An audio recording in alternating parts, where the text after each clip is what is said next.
we built an atmosphere and a togetherness at that football club that would far outweigh a team that came with a group of individuals. How do you deal with maybe those criticisms? There's a lot of talking about Arsenal playing with 4 centre-halves and scoring goals off set plays. You know, when we were playing against Wenger's team, you know, he wanted to ban set plays. You know, life moves on, and at times with difficult people like me, you know, it's difficult to accept. So, you know, and I'd had a real tight grip on the football club. I had this wonderful relationship with the family, and then all of a sudden these different things were springing up.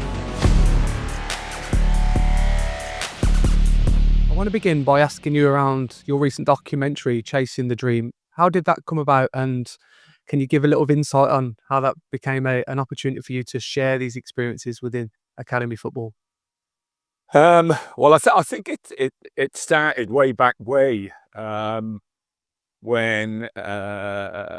Stoke City became a Category 1 academy, and the enormity of you know, the project, you know, to put everything together, the coaching setup, the people involved in it, you know, the number of kids running through the scheme, and just so different to when I was younger. When I was younger, I think when I was taken on as an apprentice in Bristol Rovers, I think there was only 4 taken on that year. But the 4 of us were all given a 2-year apprenticeship and the guarantee of 1 year as a professional. They were so convinced that we had a really good chance of being and becoming players that they actually, you know, bought into giving us, you know, almost a 3-year apprenticeship, 2 as an apprentice and 1 as a pro, you know, to prove that they were right and that we were good enough. And then you fast forward to when was it? I don't know, 2000 and whatever it was, when I was at Stoke, when the scheme was brought in, and you see these hundreds and hundreds of kids coming through and playing at different levels, and knowing how difficult it is and how difficult you know, the journey is to become a professional footballer. Now, it got so big, and it has got so big, that actually the academy is separate now to the first team, where we came in at Bristol Rovers, and at 16 years of age, I was training with professional players. I was working with professional players. I was learning off professional players.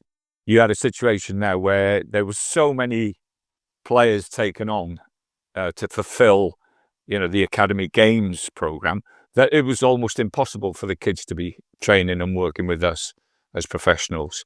So there was this massive divide between, you know, the selection, how you know, and it was still difficult then, Christie, to become a professional footballer. There's only so many places that are available, but to spin it in such a massive way, and to have so many people involved in the system, and all of them believing that they're going to be players, you know, right from the start. Now that the academy has gone, or is it now? It's a junior academy at 6 years of age, 7 years of age. So the kids are getting associated with football clubs, wearing the tracksuits, putting a badge on, you know, at 6, 7 years of age. So they're you know, people say, well, mentally it is almost, they've joined what we used to call a youth club when we were younger. It is now a professional club. So they don't, you know, I was down the YM, down in Pill, you know, that was my youth club, and there was loads of people involved in it, and this, that, and the other, but I didn't ever think the YM was going to take me through to becoming a professional footballer. There was other stages I had to, or other bridges I had to cross before I got anywhere near doing that, even from a younger age. Whereas now, I think the kids got, you know, they get on board, they get associated with a football club very early. The parents get associated with that football club very early, and it becomes almost, you know, the most important thing in their lives. And it should be balanced better than what it is. Everything that you see on this channel, from the scripts to the interviews to the thumbnails, etc., is all off my own back. And to help the channel grow and to help me out, could you please click the subscribe button down below? It's absolutely free to do, and the more subscribers we get on this channel, the bigger the guests and the bigger the entertainment is for you to have some great insights to explore some of the things that are happening within the sporting world. So please click the subscribe button down below if you haven't already. During that process of the documentary, did you find yourself reflecting on yourself, Tony, in terms of maybe your role as a head coach, and could you have done a little bit more in terms of supporting this process of, you know, that 9% that go on to make it within an academy setting? I'm just interested of whether you had some thought within that. Yeah, yeah,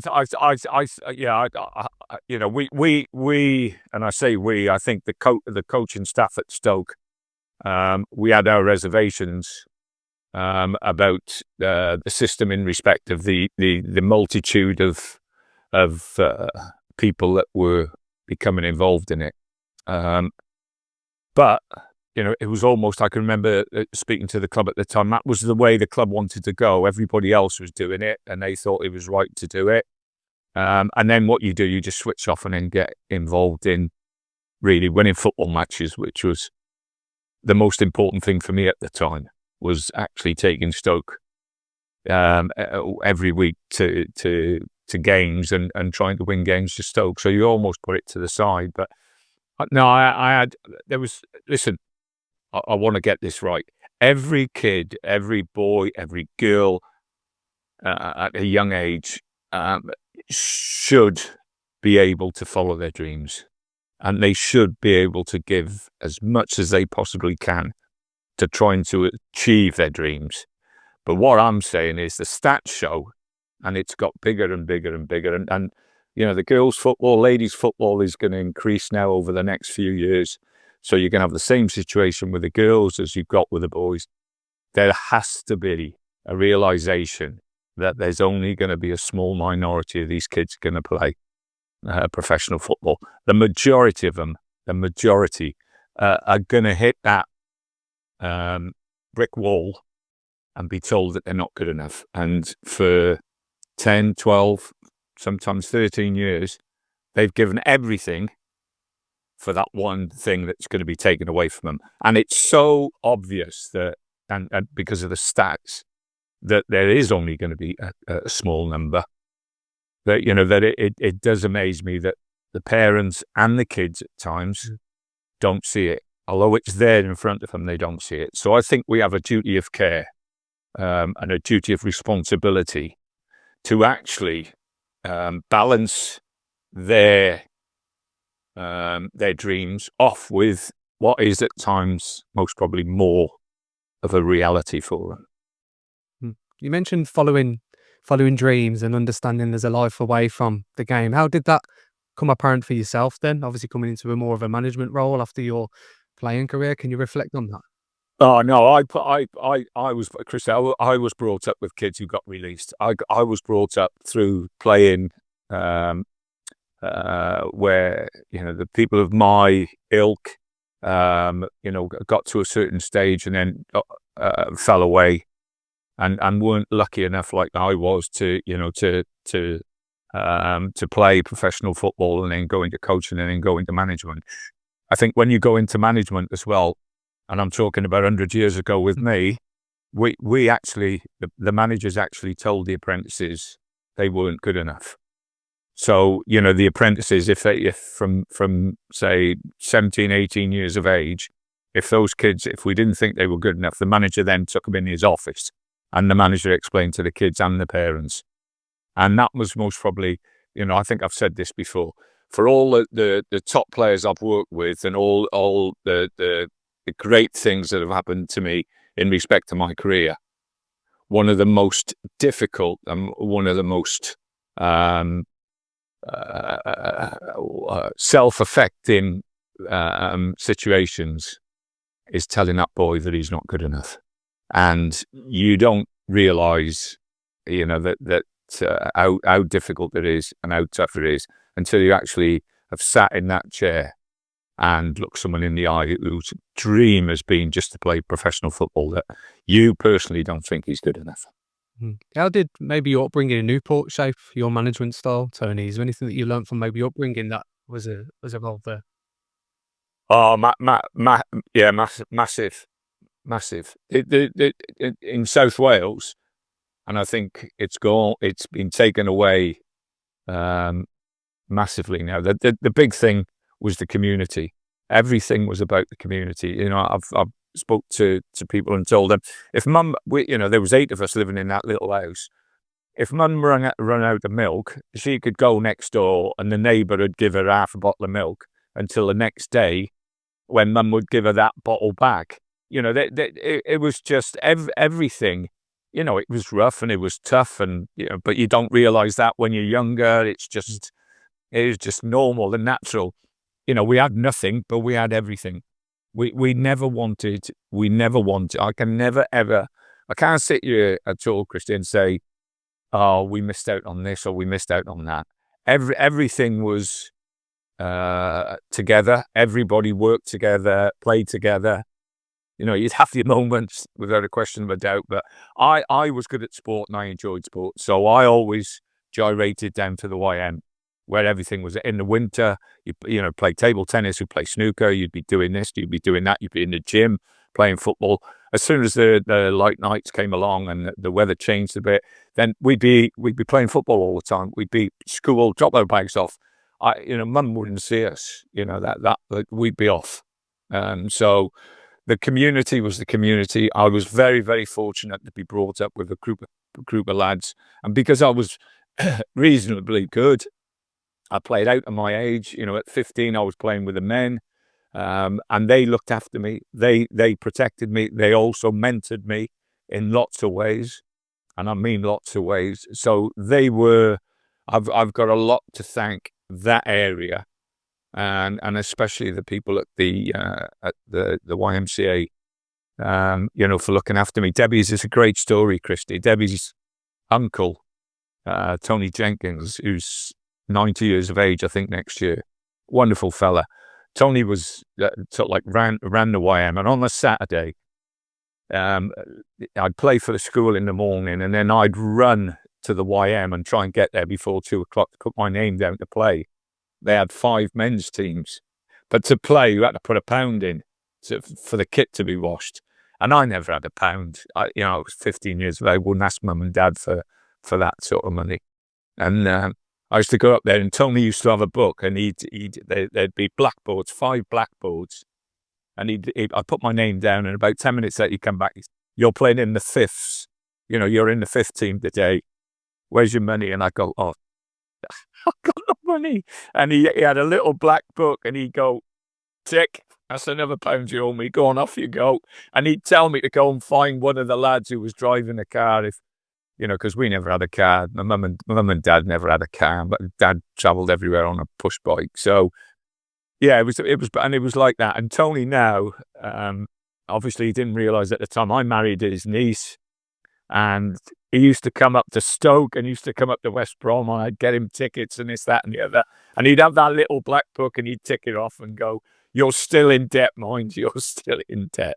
And, we obviously he comes down to pool now on occasions. He's a fantastic fella, great character.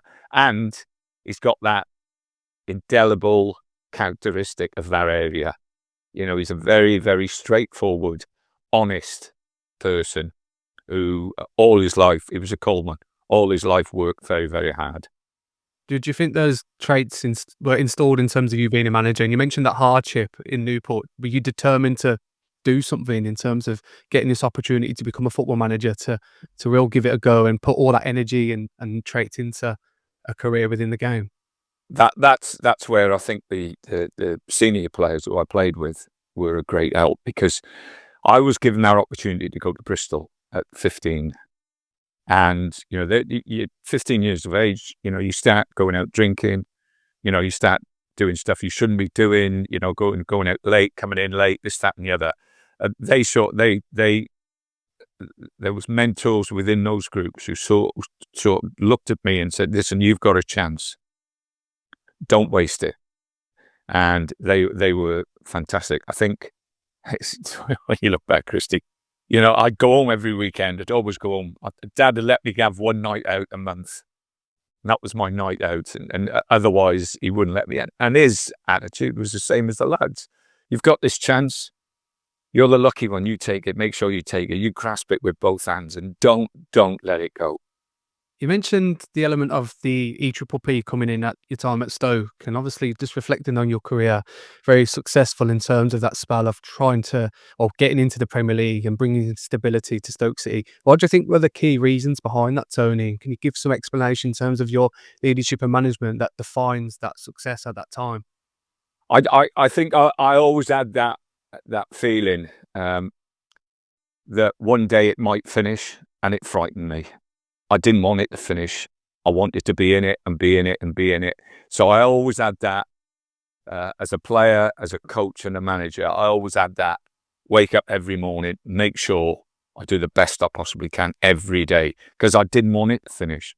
I was in love with the game so much and indebted to it now more than anybody could understand and know, that I just didn't want it to end. And I think that edge most probably made me who I was.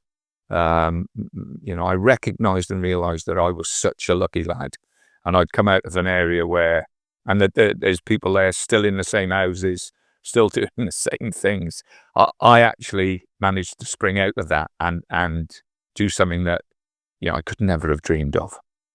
Yeah, it's interesting how you mentioned that element of kind of trying to stay in it. I always think, are you running towards something or are you running away from something? And it kind of epitomises that point, really, in terms of your management and leadership there. Yeah, but I was relentless in my pursuit of making sure I was as successful as I possibly could for the owners of the football club. I think there's a perception today about you've got to play the right way. I always went into a football club to try and better the results and better the players. I always went into the football club looking at players and looking at a team and thinking, what are the best players that we can put together as a team that will win on a Saturday? All this talk about this perception about there's only one way to play football is I find it sickly. I do honestly. I think there's more than one way to play football. I think there's more than one way for football to be played and enjoyed. And there's no greater feeling than playing a game of football and winning a game of football. The feeling afterwards is absolutely fantastic. It's even better when you're winning against clubs that have got so much more than you, and that are perceived to be so much better than you. That it's what's name. It's just a fantastic feeling. And when people criticise you, because I think I've said it numerous times. When we got promoted at Stoke, I rung Sir Alex and Steve Coppell up, and Steve Coppell said, "Tone, it's relentless. You think you're doing well. You look at a table after 5 or 6 games, you're in the top half of the table and you're flying. And then all of a sudden you'll have a run of games against Man United, Man City, Liverpool, Tottenham, Arsenal, Chelsea. You won't win a game. And from being up there and thinking, God, this is not too bad, all of a sudden you're down there. And then it starts and the scrap is on." And then I spoke to Sir Alex, and he said to me, Tone, I've watched you play, because we had Ryan Shawcross. We took Ryan on loan from Manchester United. And he said, watch you play. I think you're going to be, it's going to be a massive struggle for you. My advice to you is to make the Bet365 Stadium a fortress. Whichever way you do it, that's where you're going to pick your results up. That's where you're going to have your best chance. And, do it whichever way you want to do it. But one thing I'll tell you, if you're doing it right, you'll get no praise from the top 6 clubs. If you're not doing it right and they come and spank you and they give you praise, telling you now you're not doing it in a proper way. And that's always resonating with me. When I hear managers going into football clubs and coming away and saying, oh, they play great stuff, and they've just picked up the 3 points. Yeah, they play the way the way football should be played. Yeah, okay. How do you deal with that? So just dig deeper in terms of your mindset, Tony. How do you deal with maybe those criticisms? And so you mentioned the element of the media and the playing style. What do you do within that process to kind of deal with that? No, it's brilliant. But what do they know? You read stuff. They say, oh, they're not doing it the right way. They're not doing this. They're not doing that. And things have spun. Obviously, there's a lot of talk now about Arsenal playing with 4 centre halves and scoring goals off set plays.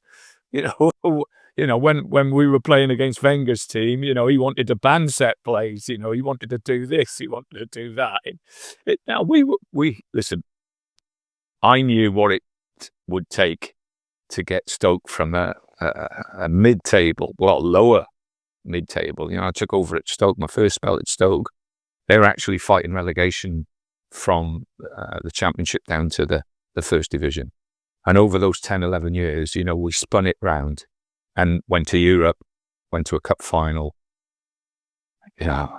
managed to beat all the top teams in the Premiership. And it was a great journey. It was a great journey because we were relentless in 2 things. Relentless in knowing what it took for us to be successful, and relentless in respect of making sure that we built an atmosphere and a togetherness at that football club that would far outweigh a team that came with a group of individuals. And that's what we worked on. What are your thoughts on Stoke at the moment? Obviously gone down the leagues, in a bit of a tricky position in terms of Championship position. What are your thoughts on that?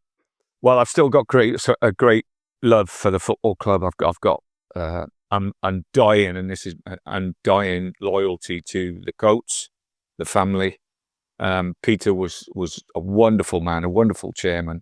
Absolutely lovely person. Very, very intelligent, very accommodating at times with the way I am.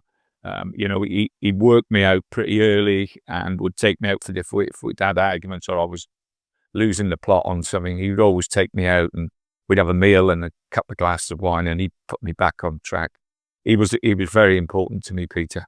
The family, John has taken over now, the son, and John is going through a stage that most probably his dad went through, where they were trying to achieve success, put in a lot of money into it, but just falling down. But I'm absolutely convinced eventually that they will get it right. This is a lot of pain at times, I think, for John and the family, but they're resilient people. They're very, very honest, hardworking, resilient people. That I know people criticise gambling and this, that, and the other, and all that stuff, but the Coates family, they put so much money into charities and they've put so much into Stoke-on-Trent.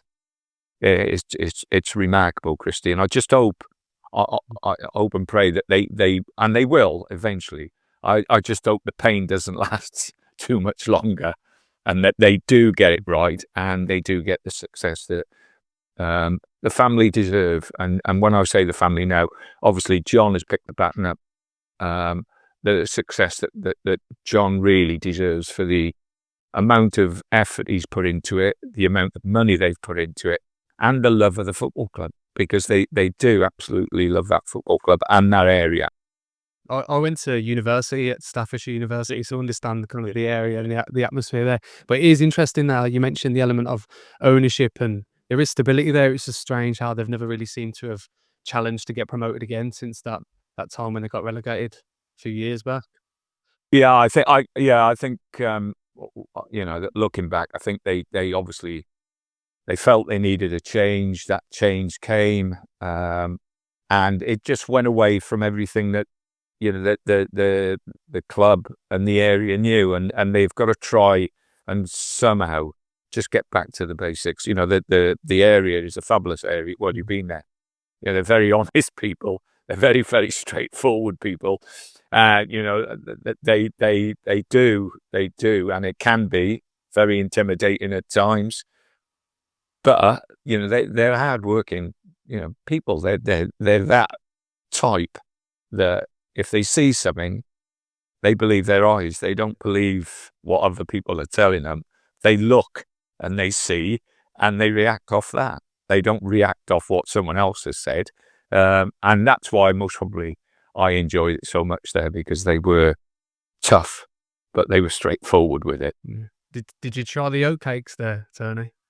Oh, did I? Yeah. I, I was there for 10 years. I tried everything. Now it was a wonderful period, especially obviously from the promotion year all the way through to to get into the last stages of the European UEFA Cup and everything else. It was just a cup final. But the great thing is the friendship that you make with people. I think along the way, along the journey that I've had, all the clubs I've been at, there's people there. There's people that you leave behind that you're very, very pleased to leave behind. But there's also some wonderful people that you've met and experienced. And Stoke is, because of the time I spent there, I've still got lots and lots of friends there. Just on that element of building relationships, Tony. So you mentioned, and again, the reason I ask this question is people that listen to this podcast are very interested in that element of networking and building relationships and kind of loyalty and management within that process. You mentioned your relationship with the Coates family, which was positive, but then the moment where it comes to an end at Stoke and you have to move on. How was that for you in terms of you've built this relationship up with this individual? There's a sense of trust, but now you're kind of departing. Just can you talk to me a little bit around that, around the emotional aspect of that and how you deal with that as a manager? Yeah, we actually felt, and I'm talking about myself and David Kemp, who was my assistant. We actually felt it got to a stage where I'd always run the football club. It was always me and Peter that were making the decisions, or me and the family. Peter was obviously being backed by Denise and John at the time, but I'd always deal with Peter. I always felt that there was that togetherness, and then it just started to drift away. There was a chief executive who was starting to make decisions that shouldn't have got anywhere near footballing decisions. We appointed a director of the academy. We didn't agree with some of the stuff that they were doing, and it's come to pass that I think it's worked that way. We didn't agree with that certain things with the recruitment that was taking place. That there were players being bought for a lot of money and put into the academy. There was people doing this and doing that, and it was just it was the way football had gone, Christie. But I'd never experienced that before that time, and it was the way. I think most clubs were then starting to move to having different, structures to look after different areas of the football club.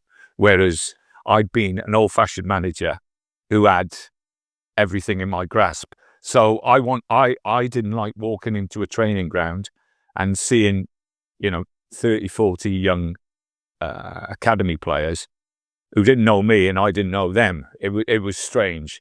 I didn't understand, the fact that and it's gone to pass now that everybody's doing it. That there was more coaches from the academy setup than there was on my side. There was more coaches doing this and more coaches doing that without any involvement, and I found that really difficult. I'm not saying it was wrong, and I'm not saying what the club did was wrong. It was just a personal thing because I'd never ever experienced it before, Christie. And when I moved away, I realised that Stoke were most probably one of the last clubs to do it, because the next move they had that in place. The next move again, they had all that different structures and different people. I dealt with one family. That was the Coates family. I didn't have to worry about a chief executive. I didn't have to worry about a director of football. I didn't have to worry about the fella who finds all the stars. And I used to do it myself. I'd spend hours and hours and hours doing all that stuff anyway. It's like you've got set play coaches now. I used to do all that myself. I'd spend ages working on. I had my own system, my own. The analysis fella would come in and say they're man for man marking this week, or they're zonal, and they do this and do that, and he'd take all those cut-ins. I'd sit down and I'd watch it, and I'd say, "Hey, I think we can do this on that one. I think we can do that." So I'd go out and I knew, and I passed it on to the players. I didn't need an expert on set plays to tell me what to do. But that's the way the game's gone. There's more people now surrounded and in between the coach or the manager and the owners than ever before. And I'm not sure if I was starting off today and I love being on the grass, I'm not sure I would want an assistant coach. I'd most probably want someone in that side, on that side of the club. So someone who sat and listened to, the suits in the boardroom talking and chatting away. You most probably need more protection above you now than what you do below you, if you know what I mean, Christie, because there's so many voices, so many different opinions. Did you have to maybe adapt then going into Palace and West Brom around that? No, I'd adapted at Stoke. Like I say, this was all change and all new for me. So you have to, you have to accept it. You have to get on with it. Was I? Did I think it was right? Life moves on, and at times with difficult people like me, it's difficult to accept. So and I'd had a real tight grip on the football club. I had this wonderful relationship with the family, and then all of a sudden these different things were springing up. Going to Palace, I think I accepted it more when I went to Palace. I think I accepted it more when I went to West Brom. It was just, it was me in that club at the time when they wanted to have an academy, which was right. They wanted to have the category 1. So they had to get all these people in. They had to tick all the boxes that the academies want. It was right that they got someone in who was going to look after the scouting or whatever they call them, look after the scouting and pick the players for you, or this, that, and the other. It was right that they had someone there. I always thought that we did it okay ourselves, but looking back now, you can't do it because there's so much going on. And you look at Brighton, Brentford, Bournemouth. You look at the clubs who have absolutely murdered that area and have done fantastically well because of their recruitment, Christie. So, all this was changing in my time. How do you reflect on your time at Palace? So you mentioned the sense of difference from Stoke and Crystal Palace in terms of demographic. Completely different. Completely different. I enjoyed managing a London club. That was really the supporters there are just unbelievable. They obviously I've got an unbelievable association with Stoke, but the Palace supporters again were just absolutely fantastic. A group of support. We were struggling at the bottom of the league. Obviously, I had fabulous manager of the year at the end of the season for what we achieved. It was different. I didn't have that time. I was only there 7-8 months. I didn't have that time really to dig as deep as what I could do at Stoke, and whether you'd ever get that opportunity or not there, I don't know. I didn't give it that chance. So, but obviously it was a fabulous time on the playing side. We got Hennessy, Ledley, people in like that who made the difference. We got Tom Ince. I'm just trying to think of the centre half now that we got as well, who did brilliant for us. Oh, bloody, what's his name? Anyway, we got the backbone of the team sorted out. And once we did that, we had Balassi on one side, Puncheon on the other side. It was a completely different set of rules in respect of the way we played than what we did at Stoke. At Stoke, we built it into a big, powerful, strong side that could play forward and play off balls and then get it wide, get the ball in the box. We had Crouchy and people like that. You go through it. At Palace, we didn't have that. We had Shamak, who played as a 10. Cameron Jerome, it was quick, wasn't brilliant in the air, but was quick. And we had those two wonderful players out wide, Balassi and Puncheon. Puncheon was a great footballer. I don't think he was ever given the credit that he deserved, because he was an intelligent player, and we had him and Shamak really, who were our two. They were really good, intelligent players. And we built the team really around Punchin, Balassi, and Shamak. The rest of the group were very, very honest, hard-working people. But those three were really the ones that made us play and made us what we were eventually. I think we finished 11th or whatever in the end. I had to change all my dynamics of how I coached maybe the previous 10 years. I had to change it completely for this group of players. The reason I was going to ask that is very much around based on, the current Premier League at the minute. So you see managers come in and you always hear these buzzwords around culture and changing an identity in a winning way. Obviously, that short period that you had there at Palace, Tony, it was instantly implemented. I'm just interested in how you dealt with that as a manager. How do you do such thing? I've always had. I think I've always had quite a strong feeling and an eye for people's strengths and people's weaknesses. And I think if you're going to put a team together, sometimes you're not picking the best individuals. You're actually picking the best players to fit a team that can go out and win on a Saturday. The fact that we worked in such a way at Stoke, I have to say, come the end of the last 2 years at Stoke with Etherington and Pennant wide, we had some good footballers in that team as well. People thought we were and we played to that. We're just big and strong. And Rory's throws and this, that, and the other, and it's all going to be. We were better than that. You don't do what Stoke did by just kicking it down the middle of the pitch.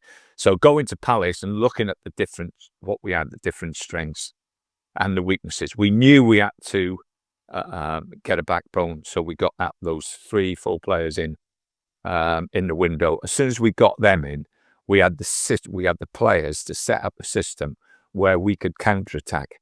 Punchin could keep the ball. Shamak could keep the ball in tight areas. We could give it to Yala. Yala would run the ball down the pitch and get us down the pitch. So we could play deeper than most teams. We could set up in a very, very solid, and I mean a solid system, but also play quickly through the pitch. And that's what we did. Punchin and Shamak would get balls in tight areas and just release players. And once we released Balassi, or Punch or Cameron, who was really, really quick, we caused people havoc. Tony, obviously following that spell at Palace, West Brom, 1,000 games managed. Can you give some insight on the longevity there and what would you say that's down to in terms of being consistently in the game? Do you have a reason why you've managed so many games overall? I think if you look at the clubs I've been at and what I've done and what I haven't done, I think I've most probably overachieved, and that's why people have liked me, because I could get results from not a lot of the budgets weren't. I wasn't spending fortunes and bringing all these players in and then being successful. Whatever I was given, I really worked very, very hard to try and make that successful. And I think that was one of my strengths. I think the other thing is that I always realised and recognised that every team I managed had different strengths. And how could you put those strengths or culminate and bring them all together to make a successful team, a team that could win? Because, Christie, for all what's said and done, and we've just had examples now over the last couple of days, all this talk about, I'm playing a beautiful game, I'm doing this, I'm doing that, I'm doing this. If you don't win, you ain't going to be a manager very long. It's not going to happen. Yeah, stick to your principles, do what you got to do. But my biggest principle was I wanted to win for the club and the supporters. I wasn't doing it for Tony Pulis. That I was trying to find a way for the club and the supporters. And then obviously reflected glory would come to me on the basis of doing that. But my priority was the football club and to win games. Just your career overall, Tony, is there anything that you wished you could have done more? You mentioned the element of being in Europe and the FA Cup final with Stoke. Is there anything that you've kind of reflect on and go, I wish that was better for me? Yeah, I wish, Yeah, I wish we'd have beaten Man City in the '99 playoff final. I wish we'd have beaten Man City in the blinking FA Cup final in 2011. There's all, it's all sorts of stuff. Christie, yeah, blimey, I look back. This is a boy. 8 of us lived in a little terrace house down the docks in South Wales, and I've managed to stay in football for a million years. And the experiences that I've had because of the professional game is just, it's just extraordinary. I've been gifted. I've been really, really looked after. I've been gifted in lots and lots of ways. Yes, there's been times where it's been disappointing. There's been times where it's been tough, but that happens with everybody, and I think that happens in life. The most important thing is that you give. I think if you're working for someone and they're paying you, and I think sometimes people forget that, especially at football clubs. I've been in football clubs where I've walked through the door, and there's people around the football clubs that they think the club are doing them a favour by paying them instead of working their socks off for the football club and for that main aim. And I think that I think sometimes that happens in life. I've never been that way. I've always, like I say, stripped myself down, opened myself up, and said, right, this is the way we're going. We're going to work harder than anybody else. We're going to be more organised. We're going to be more set. And I think all that comes from that togetherness. I really do think that by pushing people in the right way and directing them in the right way, actually, in the end, the players really enjoy it. They'll moan and groan at the beginning, but they realise they're being taken to their limits. But they're not only being taken to their limits, they're being taken to their limits as a group, and they stick together like a group. You haven't talked about pre-season. Our pre-seasons in Austria were really, really tough. Up at 6 o'clock in the morning, they'd work then. They'd either cycle or run these hills that you take oxygen masks up there in the end because it was you're struggling for air. They'd do that. They'd moan and groan like drains. Then work them in the gym in the afternoon or at lunchtime. They go and have an hour's sleep. Then you take them down the football field and all of that. You talk to the players now who work with me, they all go, God, Gaffer, what about Austria? Wasn't it fantastic? What an experience. At the time, they all found it difficult, but, it was that, it brought them together, and it brought that spirit that you need, that desire, that if you're a smaller club or if you haven't got the resources that the bigger clubs have got, that's so important. Well, what is next for you? What's your next plans? What have you got your heart set on or your mind set on? Well, I'm going to see how this, but I'm going to see what reaction we get from the program. Oh, I thought you meant this podcast then. I'm not. No, I want to see what the reaction is from the Premier League. See what reaction we get because I thought the program was very, very good. I'm not so sure that the FA and the Premier League and the governing bodies were actually challenged enough. But then you're talking about, Sky working with the Premier League. You're talking about the FA working with the Premier League. You're talking about the LMA working with the Premier League. You're talking about a monopoly controlled by money. So, I'm looking at it and I'm going to see what reaction we get, what reaction we don't get. And then, might have another challenge on my hand. Would management not be a thought process there for you? No. I'm what's name. I've got 7 grandchildren. It's been lovely to spend time with the children. It's been lovely to spend. We've got this wonderful house that we got when we were at Stoke, and the times I've travelled away and been away from home is I spent most of my life away from home. That's most probably why Debbie's put up with me. It's my time now to settle in, and I've really enjoyed it. I've had, we've had holidays. I'd never ever thought we'd have holidays at certain times. I'm seeing the grandchildren grow up. I never really seen my own children grow up. So that's lovely. It's lovely to see them develop and me spending time. Every night I can be out, Christie, watching, Jake will be playing tennis, Luca and Nico will be playing football, the girls are dancing. I've got Anthony, who's at Salt Lake City in America, with an MLS team. He's assistant manager there. We go over there and have, 2-3 visits a year. We've got 2 lovely grandchildren over there, George and Grace, again, who we're desperate to spend more time with. The 5 here, we spend a lot of time with, but we don't get as much time over there with Anthony's too. So yeah, and I enjoy watching the football. I enjoy listening to people talk and talk about all those philosophies and all these brand new words and this, that, and the other. It all means the same. It all leads to the same path and the same exit. Did you feel, just on that, Tony, around kind of the element of home life, did you feel that's sometimes forgotten about in terms of the glamorous aspect of football and being a manager, that people don't necessarily notice that element of a home life?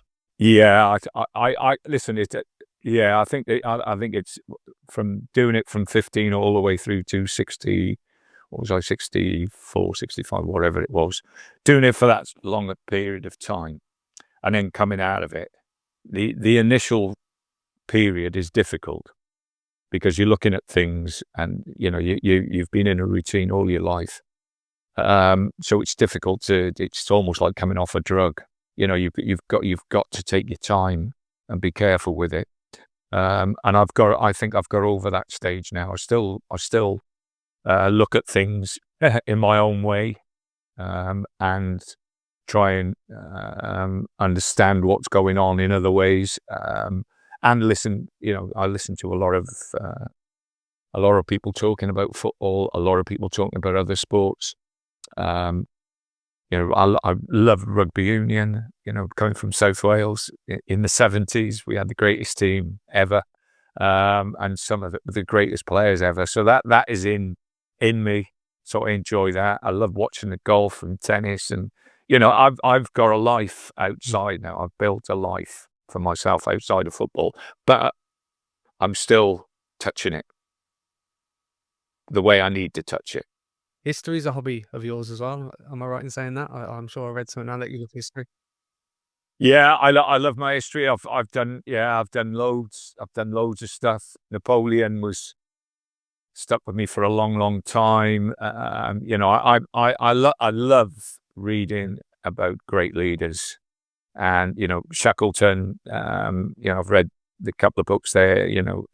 About the Endeavour and his journey. That story for me is up there.